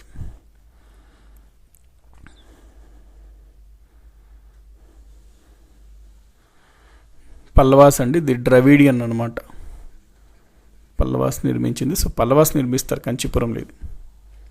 Next, temple architecture was most developed under Rashtrakutas, Pallavas, Pandyas, Cheras. ఇవన్నీ ప్రీవియస్ అడిగిన క్వశ్చన్సేనండి. మనకి దేవాలయ నిర్మాణ శైలి ఎవరి కాలంలో బాగా అభివృద్ధి చెందింది అంటున్నాడు. మనం అనుకున్నాం కదండి, పల్లవాస్ చాలా ఎక్కువ ప్రాధాన్యత ఆలయాల నిర్మాణంకి ఇచ్చారు అని. కాబట్టి పల్లవాస్ కాలంలో టెంపుల్ ఆర్కిటెక్చర్ అనేది బాగా అభివృద్ధి చెందింది. The Nagara style of architecture developed from, నేను చెప్పాను కదండి నగరా స్టైల్ అంటే నార్త్ ఇండియన్ స్టైల్ అని. అది హిమాలయాల పర్వతాల నుంచి వింధ్య పర్వతాల వరకు, హిమాలయ పర్వతాల నుంచి వింధ్య పర్వతాల వరకు నార్త్ ఇండియన్గా విస్తరించి ఉంటుందని. కాబట్టి Himalayas to Vindhya is the correct answer. Next, 500th question friends. According to the cultural history of India Panchayatan is. So మనకి పంచయతాన్ అనే కాన్సెప్ట్ ఉంటుందండి. అంటే ఏంటి అంటే జనరల్గా ఒక దేవుడు, మెయిన్ దేవుడు ఉంటారండి, ఒక దేవుడు, ఆ దేవుడు చుట్టూ మిగతా దేవుళ్ళు వాళ్ళ యొక్క చిన్న చిన్న వాళ్ళ యొక్క విగ్రహాలు కూడా పెడుతుంటారు అనమాట. ఇప్పుడు మనం కొన్ని గుడ్లకి వెళ్తే మెయిన్ దేవుడు ఉంటారు, ఆ దగ్గరలోనే ఆ మండపంలోనే అక్కడే దగ్గరలోనే చుట్టూ వేరే దేవుళ్ళకి సంబంధించి కూడా పెడుతుంటారు అనమాట. సో మొత్తం 5 ఒక దేవుడు చుట్టూ 4 దేవుళ్ళది పెట్టే స్టైల్నే పంచయతాన స్టైల్ అంటాం. ఇది దేనికి సంబంధించిందంటే ఇది ఒక ఆలయ నిర్మాణ శైలి, గ్రామ పెద్దల సమావేశం కాదండి, మతపరమైన ఇది కాదు, ఇది ఒక ఆలయ నిర్మాణ శైలి. సో పంచయతాన స్టైల్లో కట్టారు దేవాలయం అని చెప్తారు.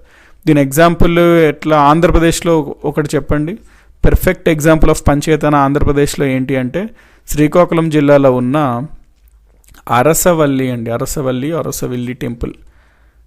అరసవల్లి టెంపుల్ శ్రీకాకుళం డిస్ట్రిక్ట్లో ఉంటుంది, శ్రీకాకుళం టౌన్లో. ఈ అరసవల్లి టెంపుల్ యాక్చువల్లీ చూసినట్లయితే సూర్యదేవుడికి సంబంధించిన టెంపుల్ అండి. ఇది యాక్చువల్లీ 2017లో సివిల్స్లో కూడా అడగడం జరిగింది. 4 ఆప్షన్స్ ఇచ్చి సూర్య భగవానుడికి చెందిన దేవాలయాలు ఏవి అని. సో అరసవల్లి టెంపుల్ కూడా సన్ గాడ్ అనమాట, సూర్య భగవానుడికి చెందిన గుడి. ఈ అరసవల్లి టెంపుల్ కనుక మీరు వెళ్ళినట్లయితే చూసినట్లయితే ఎట్లా ఉంటుందంటే మెయిన్ గుడి సూర్యుడికి కదండి, అంటే ఆదిత్యుడికి అనమాట మెయిన్. సో ఆదిత్య అంటే సూర్య భగవానుడికి మెయిన్ గుడి. చుట్టుపక్కల గణేష్ వినాయకుడికి ఉంటుందండి, నెక్స్ట్ శివుడిది ఉంటుంది అక్కడే ఆ ప్రాంగణంలోనే, నెక్స్ట్ శివ అన్నప్పుడు పార్వతి కూడా ఉంటుంది, నెక్స్ట్ విష్ణువు ఆలయం కూడా ఉంటుందండి. సో ఈ స్టైల్నే పంచయతాన స్టైల్ అంటామండి. అంటే మెయిన్గా ఒక దేవుడు గుడి కట్టినప్పుడు ఆ చుట్టుపక్కల ప్రాంగణంలో మిగతా 4 దేవుళ్ళు ఆ చుట్టూ ఆర్డర్లో ఇట్లా పెట్టిన స్టైల్నే పంచయతాన స్టైల్ అంటాము. దీనికి ఆంధ్రప్రదేశ్లో ఎగ్జాంపుల్ అరసవల్లి టెంపుల్. సో ఇక్కడ ప్రశ్న ఏమడుగుతున్నాడు, భారతదేశ సాంస్కృతిక చరిత్ర ప్రకారం పంచయతానం అంటే ఏమిటి అంటే ఇది ఒక ఆలయ నిర్మాణ శైలి అనేది కరెక్ట్ ఆన్సర్. సో దీంతో మనకి 500 క్వశ్చన్స్ కంప్లీట్ అయినాయండి. మనము జర్నీని స్టార్టింగ్ ఫస్ట్ క్వశ్చన్తో స్టార్ట్ చేసి కన్సిస్టెన్సీతో డైలీ అట్లాగా మనం నేర్చుకుంటూ మీరు కూడా అదే రకమైన సపోర్ట్తో ఉన్నారండి. సో మీరు కూడా ఏంటి అంటే ఎంతో ఎఫర్ట్స్ తీసుకొని ఇవన్నీ మీకు ఇస్తున్నాం కాబట్టి నోట్స్ మెయింటైన్ చేసుకొని రివైజ్ చేసుకొని ఉండండి. డెఫినెట్లీగా ఎగ్జామ్స్ కూడా హెల్ప్ఫుల్ అవుతుంటాయి. సో మనకి ఈ 500 ఏన్షియంట్ అండి, నెక్స్ట్ మనము మెడివల్ అట్లా చూద్దాము. సో ఇదే కన్సిస్టెన్సీ మెయింటైన్ చేసుకొని మనం ఇట్లా ముందుకు వెళ్దాము.